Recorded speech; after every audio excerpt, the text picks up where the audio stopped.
जनवरी 1 जनवरी 2025 से पूरा जनवरी का जो मंथ है वो रोड सेफ्टी मंथ के लिए सेलिब्रेट किया जा रहा है। उसमें हम अलग अलग कार्यक्रम करेंगे, जैसे स्कूल में पेंटिंग कंपटीशन या फिर इनका स्लोगन कंपटीशन, और साथ साथ में हम अलग अलग जगह अवेयरनेस के कार्यक्रम करेंगे। और उसका जो आज पहला दिन है 1 जनवरी, उसको हम एक हेलमेट की बाइक रैली से स्टार्ट कर रहे हैं। और सबको मैं यही संदेश देना चाहूँगी कि हेलमेट जो है वो बहुत ज़्यादा इंपॉर्टेंट है आपकी सेफ्टी के लिए। 2 व्हीलर जब भी आप ड्राइव कर रहे हैं तो हेलमेट ज़रूर पहने। इस बार जो रोड सेफ्टी मंथ में स्पेशली हमें बोला गया है वो हेलमेट के लिए केसेस करने के लिए एक अलग से मतलब ड्राइव का जो है उसमें रखा गया है।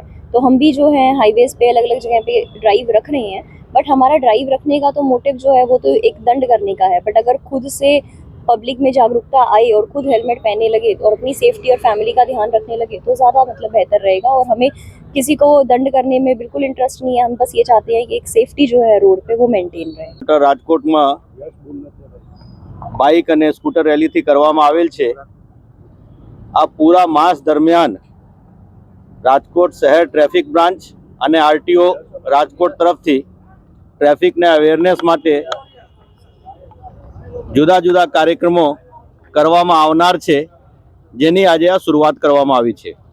આ લોકોમાં અવેરનેસ માટે ટ્રાફિક પોલીસ દ્વારા આરટીઓ દ્વારા પૂરા વર્ષ દરમિયાન જુદી જુદી જગ્યાઓ પર ટ્રાફિક અવેરનેસ કાર્યક્રમો કરવામાં તો આવે છે।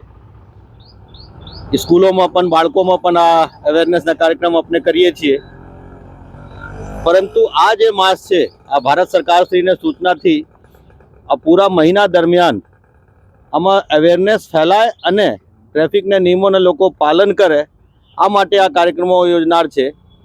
ટ્રાફિકને અવેરનેસ હોય લોકોમાં, લોકો પોતાના જીવ બચાવવા માટે અને બીજાના જીવ ના જાય આ માટે કાર્યવાહી કરે, આ ઈચ્છનીય છે।